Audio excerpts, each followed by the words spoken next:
ये first national conference है AIMM party की और इसमें तकरीबन 16 राज्यों के हमारे पदाधिकारी, हमारे स्टेट प्रेसिडेंट्स, हमारे पूरे MLAs, MPs, MLCs ये सब यहाँ पर आए हुए हैं। कुछ ही देर के बाद ये कॉन्फ्रेंस यहाँ पे मीटिंग हॉल के अंदर यहाँ पे शुरू होने वाली है। यहाँ पे हम लोगों ने, चूंकि ये क्लोज डोर है, तो इसमें सिर्फ state presidents, MLAs, MLCs, MPs रहेंगे। बेसिकली ये है कि MIM पार्टी अब पूरे देश भर में फैल चुकी है और बहुत अच्छा हमें रिस्पांस मिल रहा है। तो तमाम स्टेट प्रेसिडेंट्स को हम बुला के, MLAs को बुलाकर अपने अपने राज्यों की रिपोर्ट क्या है, इश्यूज क्या है, हम कैसे वहां पर पार्टी को और स्ट्रेंथन कर सकते हैं, ऑर्गेनाइजेशन सेटअप और कैसा मजबूत कर सकते हैं। तो एक कलेक्टिवली जो देश का जो माहौल है उसके ऊपर भी चर्चा करने के लिए यहाँ पर सभी इकट्ठा हुए हैं। तो this is the basic purpose of this national conference. ये प्रेस कॉन्फ्रेंस खत्म होते ही आप लोग यहाँ से जितनी जल्द चले जाएं, क्योंकि because we already late for the meeting. और ये मीटिंग आज के दिन यहाँ पर स्टेट प्रेसिडेंट्स, MLAs, ये वो जैसा मैं बताया उनके साथ होगी। कल दूसरी मीटिंग हमारी चेंबूर में है, ओमेगा बैंक्वेट के अंदर। वहां पर तकरीबन हमारे 1000 to 1200 हमारे जितने भी ऑफिस बेयरर्स हैं पूरे देश भर के।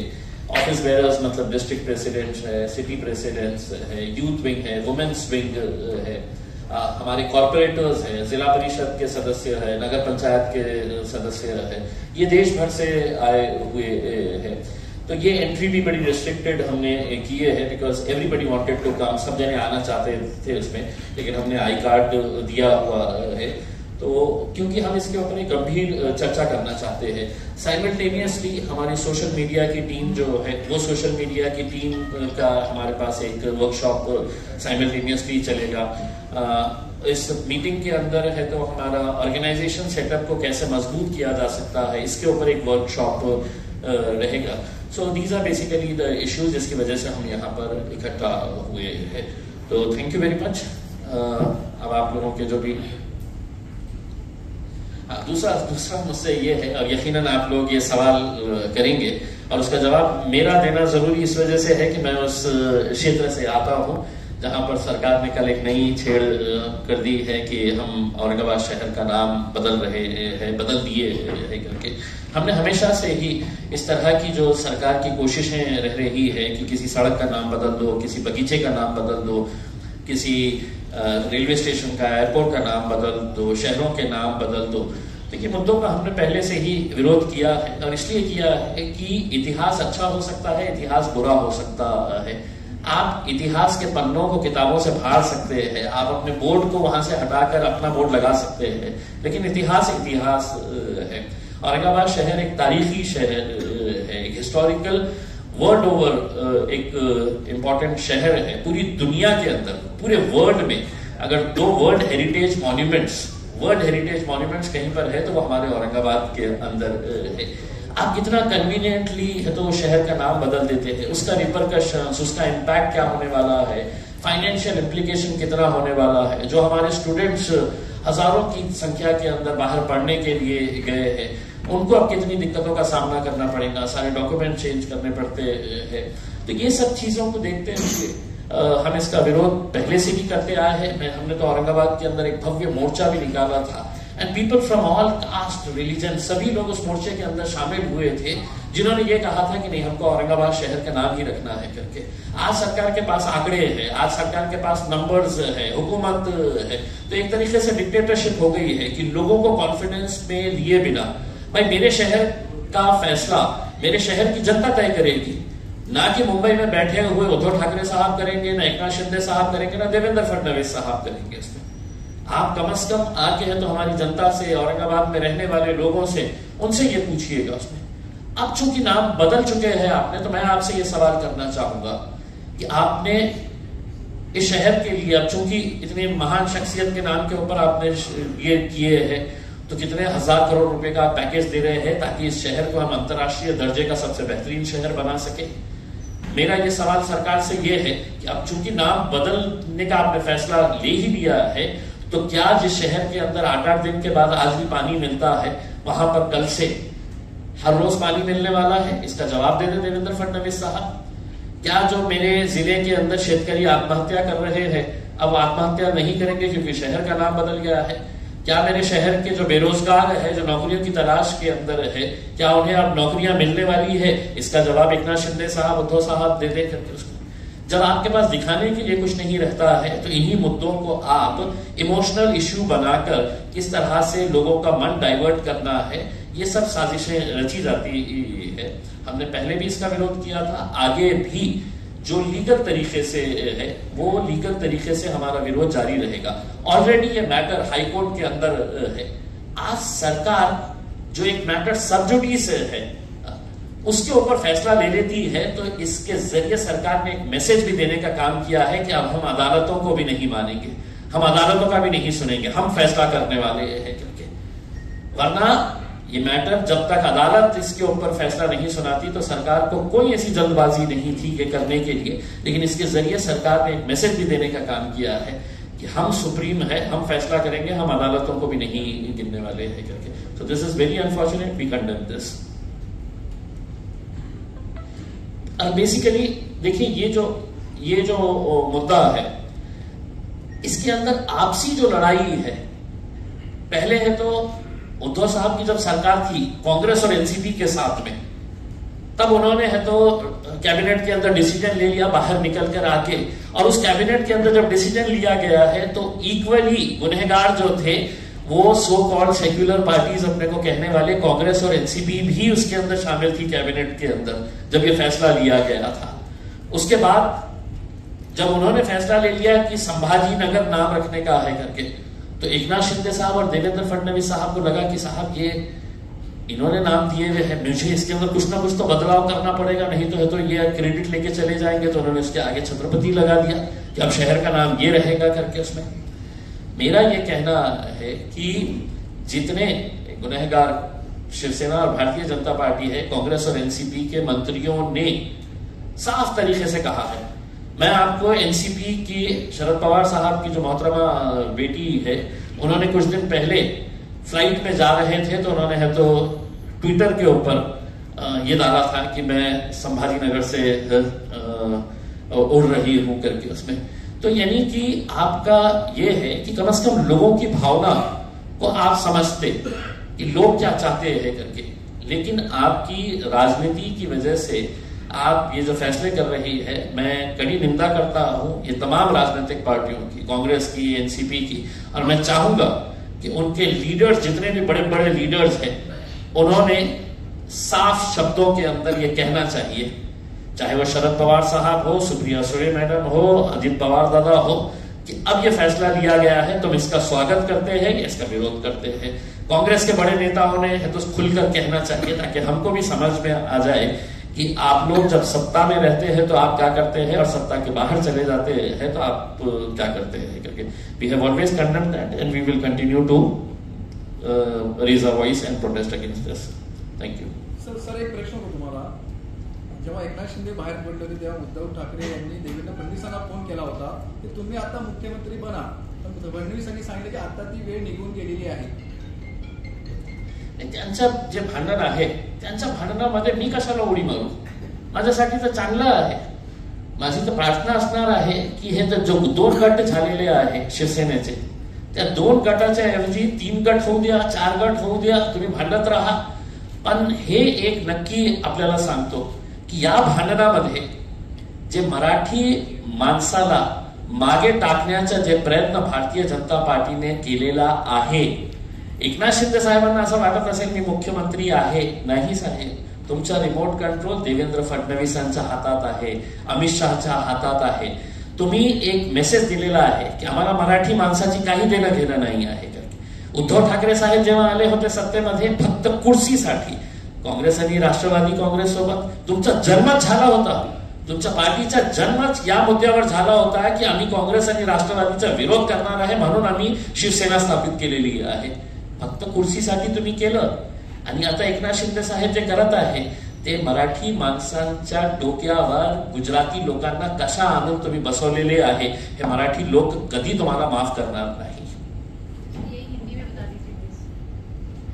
या बाकी के जो है सवाल अब ओवैसी साहब। अधिवेशन को लेके पहला राष्ट्रीय अधिवेशन क्या अपना वक्त भी मेरा वक्त भी बचाइए। और इम्तियाज साहब ने पूरी तफसील डिटेल आपको बता दिया है, तो उसको रिपीट मत करिए। अगर आपको कोई सवाल है तो उसको पूछ लीजिए। और कितना टाइम है? हाँ, तो आपके पास 15 मिनट है। 1 2 3 4 5 6 तो 20 सवाल आप पूछ सकते हैं मेरे से। तो मैं गिनूंगा, 20 सवाल के बाद मैं जवाब नहीं दूंगा। तो आप लोग अब आप डिसाइड कर लो। हाँ, विदाउट माइक चलिए 5 पकड़ लीजिए, 25 कर लीजिए। शुरू करिए। सवाल आपका है तो बोलिए। अधिवेशन का एजेंडा आप बता दीजिए किन किन मुद्दों नहीं, उसका जवाब ये है कि इम्तियाज साहब आपको डिटेल में बोल दिए, उसको रिपीट करना मेरे लिए आपके लिए फायदेमंद नहीं है। उस जो इम्तियाज साहब बोल चुके हैं वो और कल शाम में भी हमारा एक प्रेस कॉन्फ्रेंस होगा, उसमें जो हम डिसीजंस लिए, क्या रेजोल्यूशंस पास किए, क्या डिस्कशन हुआ, वो फिर हम आपके सामने रखेंगे। अफसर साहब, जिस तरीके से हम देख रहे हैं महाराष्ट्र की राजनीति में कई सारे समीकरण बदले हैं, चाहे सत्ता पक्ष की हो या विपक्ष की हो। तो पिछले चुनाव में आप वंचित बहुजन आघाड़ी के साथ थे, लेकिन इस बार वो घोषणा कर चुके हैं कि वो शिवसेना के साथ जा रहे हैं। तो आपके लिए ये जो नई बदली हुई परिस्थिति है, इसमें आप किन नए लोगों को साथ में जोड़ने की कोशिश होगी, या फिर किस तरीके से उस वंचित बहुजन आघाड़ी से जो नुकसान होगा उनके जाने से उसकी भरपाई करेंगे आप? देखिए, एक बात तो मैं बताना चाहूंगा कि जब आइंदा साल लोकसभा के इलेक्शन होंगे, हम तो औरंगाबाद की पार्लियामेंट की सीट तो लड़ेंगे क्योंकि हमारा सिटिंग एमपी है, और इंशाअल्लाह ताला वो कामयाब भी होंगे। दूसरी बात ये कि और कितने लोकसभा की सीट हम लड़ेंगे, इसका नंबर इम्तियाज जलील साहब, हमारे जो प्रेसिडेंट है, working president doctor Gaffar Qadri sahab जो मेरे बाजू बैठे हैं, वो सब मिलकर तय करेंगे। किससे अलायंस होगा नहीं होगा ये आपको थोड़ा इंतजार करना पड़ेगा। इतना जल्दी डिटेल बताना सही नहीं होगा, मगर ये फैक्ट है जो आपके सामने में रख रहा हूँ। क्या फर्क पड़ेगा वंचित बहुजन आघाड़ी? आपका 2 सवाल हो, 3 हो गए। इसी सवाल में सर, उनके जाने से कितना फर्क पड़ेगा? नहीं, मैं उनको मुबारकबाद, और जहाँ कहीं भी गए उनको मुबारकबाद। सर, आपने जुनैद नासिर के ऊपर ट्वीट करके ये कहा है कि सरकार, हरियाणा सरकार की ही रजिस्टर्ड गाड़ी है और कहीं ना कहीं मुसलमानों को हिंसा का शिकार बनाया जा रहा है। कैसे देखते हैं, क्योंकि इसको लेकर सीधे तौर पर नाराजगी दिखाई गई। देखिए, जो बोलेरो गाड़ी का रिपोर्ट एक यंग जर्नलिस्ट जिसका नाम अलीशान है, उसने रिपोर्ट किया है विद वीडियो एविडेंस कि वो जो बोलेरो गाड़ी है उसको इस्तेमाल किया गया था। जहां कहीं भी ये जो सो कॉल्ड गौ रक्षक टास्क फोर्स जो बना दिया गया है, वो लोगों पर आतंक फैलाते हैं, मारते हैं, पीटते हैं, उनको कपड़े उतारकर घसीटते ले जाकर उस हर जगह वो बोलेरो दिख रही है। और पुलिस ने भी ये कहा कि जुनैद को और नसीर को जिस गाड़ी में किडनैप किया गया था राजस्थान से और हरियाणा लाया गया था, वो यही गाड़ी थी। तो इससे ये साफ गवर्नमेंट की गाड़ी है, इससे साफ जाहिर होता है कि ये स्टेट वायलेंस है मुसलमानों के खिलाफ। और मोदी सरकार तो लेटरल एंट्री की बड़ी बातें आप लिखते हैं, तो ये गौरक्षक को भी लेटरल एंट्री दे दी कि आप सो कॉल्ड गौरक्षक, कि आप जो चाहे करो, जिसको मारना है मारो, पीटना है पीटो, गोली चलाओ। और हद तो ये है कि वो जो ग्रुप है, वो जो पर्टिकुलर ग्रुप है, उनका यूट्यूब पे सिल्वर बटन है। मैं देश के प्रधानमंत्री से पूछना चाह रहा हूं कि जब आप मुख्यमंत्री थे तो आपके बारे में बीबीसी ने 2 पार्ट का एक वीडियो सीरीज डाला, तो आपने अंग्रेजों के बनाए हुए गुलामी के कानून को इस्तेमाल करते हैं, उस पर बैन लगा दी यूट्यूब पर, फेसबुक पर। ये जो दंगाई है, ये जो टेररिस्ट है, टेररिज्म कर रहे हैं, उनका यूट्यूब से नहीं निकालते आप? क्यों नहीं निकालते? क्योंकि आपका एक पॉलिटिकल पर्पस सा हो रहा है। वो क्या है कि मुसलमानों के खिलाफ एक नफरत को पैदा करो। और बीजेपी और प्रधानमंत्री पसमानदा मुसलमानों की बात करती है। म्यो मुस्लिम क्या है बताओ? फिर ये म्यो मुस्लिम क्या है बताओ? जो आपके एस्पिरेशनल डिस्ट्रिक्ट प्रधानमंत्री ने बनाए, नंबर 1 बैकवर्ड डिस्ट्रिक्ट तो मेवात है। हर चीज से जो एसडीजी के इंडिकेटर्स हैं, सबसे बैकवर्ड है इंडिया में। और जुनैद और नसीर का ये है कि राजस्थान की सरकार फौरन गोपालगढ़ की कंप्लेन जब दिया गया बॉर्डर को सील कर देती तो जुनैद नसीर जिंदा रहते। मौत हो गई मगर कोई नहीं जाते। कोई भारत जोड़ो पे पूरा भारत निकलता है और अलवर में एक रॉयल फैमिली की शादी में पूरे मौजूद, और अलवर से 1 घंटे के रास्ते पर घाटमीका है, कोई नहीं जाता वहां पर। और हद तो यह है कि उदयपुर में और एक और जगह पर एक ऐसी ही वायलेंस हुआ था जो कंडेमनेबल है। वहां पर सरकार ने 30-30 लाख रुपए, 50 लाख रुपए गवर्नमेंट नौकरी दी। यहां पर बोल रहे कि गवर्नमेंट के 3 स्कीम में 15 लाख देंगे। ये डिस्क्रिमिनेशन है भाई। जब मरते हैं तो आप घर को नहीं जाते, क्यों नहीं जाते? मैं अपनी स्पीच में कहा इसलिए नहीं जाते क्योंकि अगर कोई मुसलमान की लाश के सामने खड़े हो गए तो उनको वोट नहीं मिलेगा। सर इसी से जुड़ा हुआ है, आप राजस्थान का मुद्दा लगातार उठा रहे हैं। रिपीट मत करिए, आपका ही नुकसान होगा। पार्लियामेंट के घेराव का कॉल दिया गया कि अगर 15 दिन में इंसाफ नहीं मिलता तो पार्लियामेंट का घेराव देश भर के मुसलमान करेंगे, ऐसा तौकीर आजादी ने कहा है। क्या आप देखिए, आप मेरी पार्टी का पूछिए, मेरी पार्टी का जवाब हम दे सकते हैं। अब हर एक का जवाब तो मैं नहीं दे सकता हूं ना। आपने एक चीज बोला था कि शिवसेना के 2 से 4, 4 से 10 होने दो या बीजेपी के होने दो, उसका फायदा आपको होगा। लेकिन यहाँ जहाँ एमआईएम ताकतवर है, फाइट अच्छा सा दिया है, वहाँ कांग्रेस का लॉस हुआ है। क्या हुआ है? कांग्रेस कहाँ पे बताइए? अभी औरंगाबाद कहाँ? औरंगाबाद से 21 साल से शिवसेना का एमपी था ना। आप जर्नलिस्ट रह के सब बात नहीं करना मेरे भाई। सुनो, अब आप रात के 3 बजे मेरे को उठा के सवाल करेंगे तो मैं ऑटो प्ले पे आ जाता हूं। तो सुनो, आप देखो कांग्रेस का एक बात, अब बहस में अपन बहस नहीं करेंगे। आप वो फेमस एंकर मत बन जाओ 9 बजे की तरह। तो आप ये सुनिए, राहुल गांधी कैसा हारे? मेरी वजह से हारे। मैंने आप सुनो, मेरी वजह से हारे राहुल गांधी। हारे ना, हार गए मान लिए ना। अरे राहुल गांधी इलेक्शन की बात, अरे इलेक्शन में हारे ना। चलो आगे। जिंदगी में नहीं हारे, वो तो मेरे को नहीं मालूम, वो आप बोलेंगे। नहीं, मैं नहीं बोल सकता। तो हारे वो हार गए। अब वो 186 लोकसभा सीट्स पर कांग्रेस बीजेपी लड़ी, सिर्फ 186, कोई नहीं था। अनफॉर्चुनेटली मैं नहीं था। तब भी खाली 16 सीट जीती 2019 में। मैं जिम्मेदार हूं। कब तक आप ये बात करेंगे? हम लड़ेंगे और जो कोई भी वंचित समाज पे जुल्म करेगा लड़ेंगे, जीतेंगे, हराएंगे भी उनको। ये आप सुन लीजिए, ये डेमोक्रेसी है, कोई तानाशाही नहीं है। ये जो एंटाइटलमेंट की पॉलिटिक्स की बात करते हैं ना, उनको लगता है कि ये क्यों आ रहे लोग। अरे भाई, वो राजा रजवाड़े खत्म हो चुके हैं। ये जमहूरियत है, लोकशाही है। आप मेरे को रोक नहीं सकते। हम लड़ेंगे। हमारा संविधान इस बात का अर्थ किया है। जहां कहीं भी हम लड़ रहे, यूपी की बात करते, कितने सीट कांग्रेस लड़ी यूपी में? बोलो भाई, 400। बीएसपी लड़ी 400। ये सवाल उनसे नहीं किया जाता। क्यों नहीं किया जाता भाई? क्योंकि उन मुसलमान नहीं है। ये प्रॉब्लम है। चलिए, अभी 6 सवाल हो गए। सर, मेरा एक सवाल है कि पंजाब में एक बार फिर खालिस्तान का मुद्दा उठता दिख रहा है, जहां पर खालिस्तानी समर्थक अमित शाह जो कि गृह मंत्री हैं, उन्हें एक बात बताइए।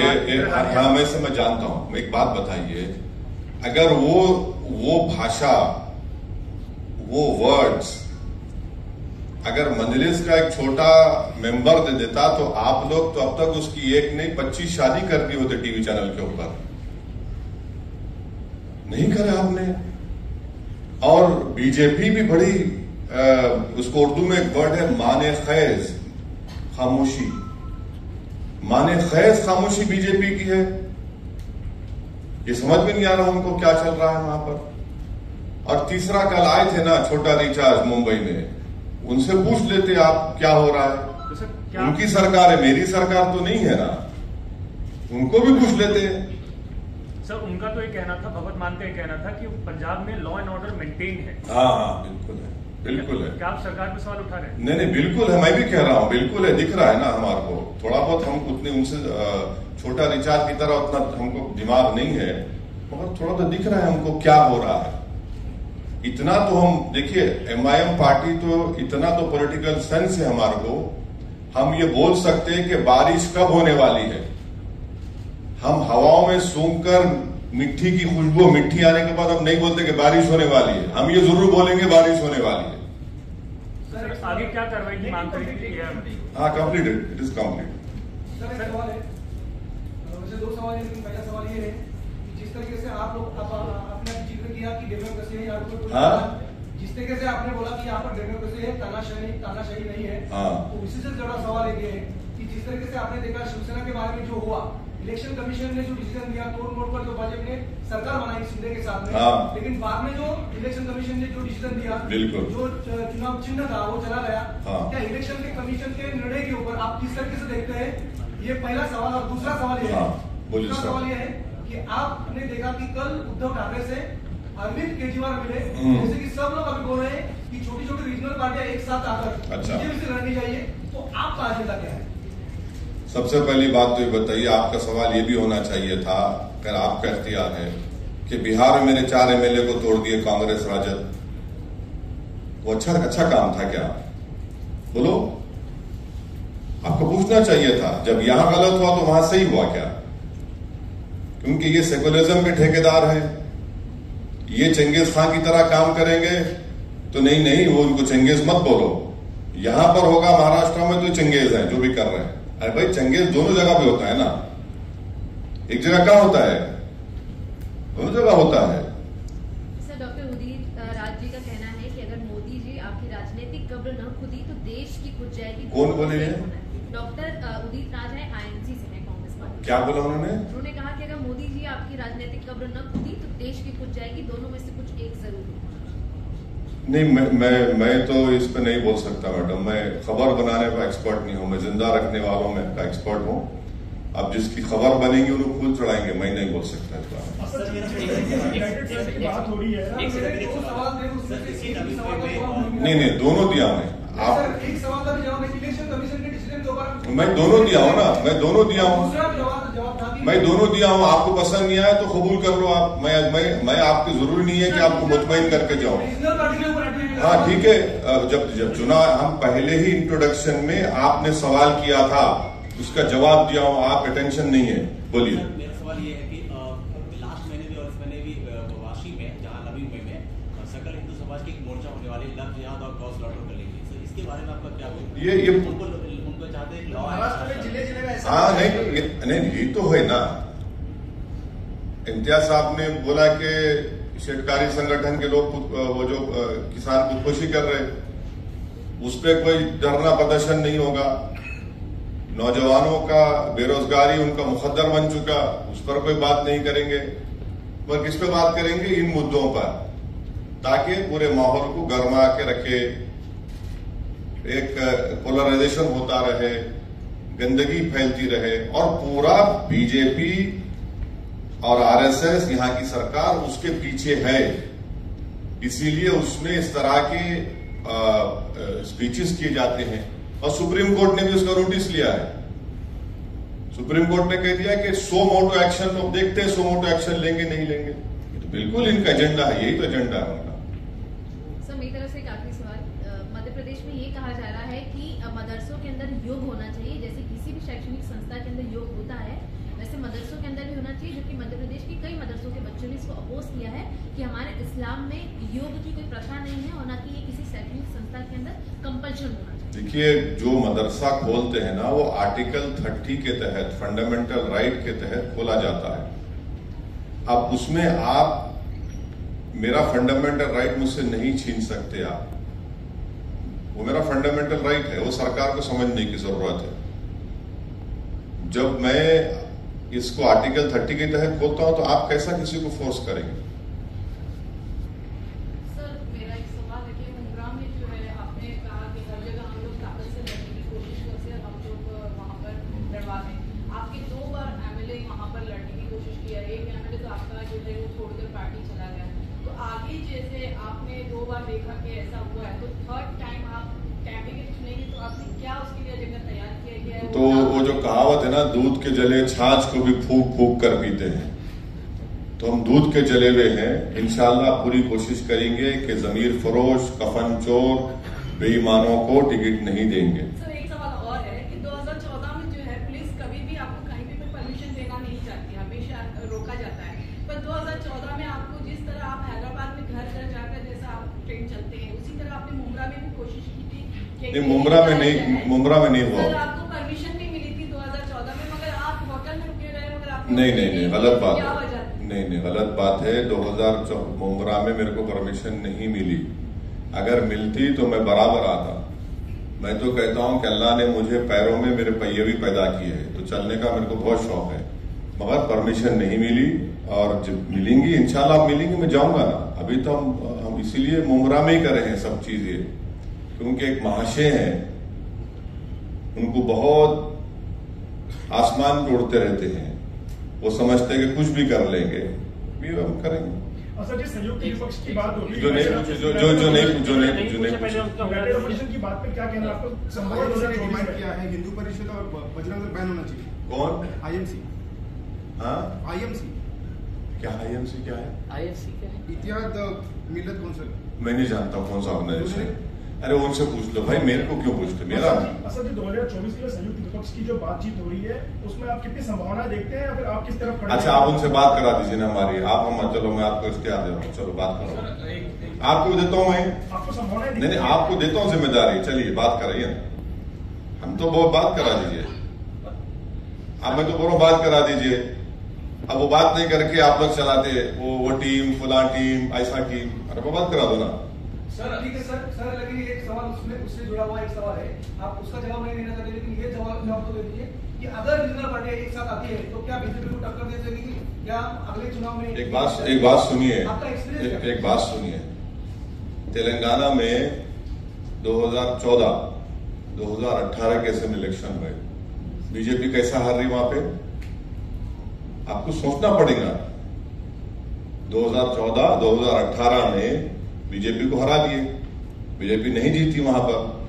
अब इस साल दिसंबर में होंगे, नहीं जीतेगी बीजेपी इंशाल्लाह तेलंगाना में। इसका क्रेडिट थोड़ा तो हमको दो। आटे में जितना नमक डाल उतना तो क्रेडिट दो मेरे को, इतना तो दिल बड़ा कर लो, उतना तो दो। आपको नहीं बोल रहा हूं, आपको नहीं बोल रहा हूं, मैंने आपको क्यों बोलूंगा? आप मेरे दुश्मन है क्या? पर्सनल आप जर्नलिस्ट है, अपना काम कर रहे हैं आप। सर मेरा सवाल होगा कि शिवसेना टूटने के बाद कई सारे जो पार्टियां हैं वो उद्धव ठाकरे के पास पहुंच रही हैं। आप भी मुंबई पहुंचे हैं। कितनी पार्टियां हैं जो उनके पास पहुंच रही है, उद्धव ठाकरे से मुलाकात करने पहुंच रही है? कल आम आदमी पार्टी पहुंची, उससे पहले सपा पहुंची थी, तो क्या आप वैसे भी पहुंचने वाले हैं उद्धव ठाकरे से मुलाकात करने? सिंपैथी है? नहीं सर, मैं क्यों पहुंचूंगा? मैं जनता के दरवाजे पर पहुंचूंगा। मैं गरीब के घर पे जाऊंगा, मैं जुनैद नासिर के घर पे जाऊंगा, विशालगढ़ में जो परसों दरगाह के सामने शिवरात्रि के दिन जो पटाखे दरगाह की तरफ मारे गए, मैं उस दरगाह के पास जाऊंगा। जिस पे जुल्म हो रहा है उसके पास जाऊंगा मैं। और जो लोग खामोश बैठे हुए हैं वो क्या बोलेंगे फिर? वो तो बोलना चाहिए ना उन लोगों को, कुछ नहीं बोलते। देखते हैं क्या आपका क्या सवाल था? आपके घर पर हमला किया गया दिल्ली में, उससे पहले गोलियां चलाई गई थी, आपको लगातार आपको ऐसा है ना, ये नामर्द लोग हैं, इनको हिम्मत नहीं है, तो इनको लगता है कि मेरे घर पे आके तो पत्थर मारेंगे। मैं इन लोगों से बोलूंगा कि बेटा नेक्स्ट टाइम जब तुम आएंगे मेरे को बोल के आना, मैं रहूंगा घर पे, जब पत्थर मार के दिखाओ। अरे क्या है ये? अच्छा आपको मालूम कि मेरे जैसा ये कैमरा है ना, ये कैमरा, वो दीवार उधर दिल्ली पुलिस का हेडक्वार्टर है, बाजू मेरा neighbour election commission of India है। वो क्या हो रहा है? ये एक हाई सिक्योरिटी जोन में 4 मर्तबा हो चुका है और ये तमाशा देख रहे हैं। तो इससे आपको समझ में, आप देश देख रहा है इन चीजों को। तो खैर देखिए, मेरी जान की कोई अहमियत नहीं है, आप और हम जाएंगे इस दुनिया से, मगर जो आप जो चीज कर रहे हैं, लम्हों ने खता की सदियों ने सजा पाई का मामला हो जाएगा। हो गया सर एक ही है नहीं सर लास्ट प्लीज अधिवेशन के बारे में आपके जो हो गया अधिवेशन का आपको बोल दिया ना, शुरू में बोल दिया अधिवेशन। नहीं सर वो आप सुन लो, चाहे तो जवाब दे दो, नहीं तो दे देंगे। सर उत्तर प्रदेश में मायावती ने एक अलग फंडा यूज किया कि गणेश नहीं हाथी है, क्योंकि वो जो बीएसपी है एक टिपिकल समाज का पार्टी है, ऐसा उसमें एक स्टैंप लगा था। लेकिन जो उन्होंने एक नया फंडा इख्तियार किया कि हाथी नहीं गणेश है, वो जीत गई। अभी उसके बाद जो हुआ सो हुआ। तो एमआईएम भी यहाँ पर या पूरे देश में कुछ ऐसा करने वाली है क्या सोचा? नहीं, बहुत कुछ सोचे हम। अभी आपको क्यों बोलेंगे? नहीं, आपको क्यों बोलेंगे? जब बोलना है बोलेंगे, अभी क्या जल्दी है? हमारे जरिए तो हाँ, आपके जरिए से ही फैलाएंगे, फिक्र मत करिए।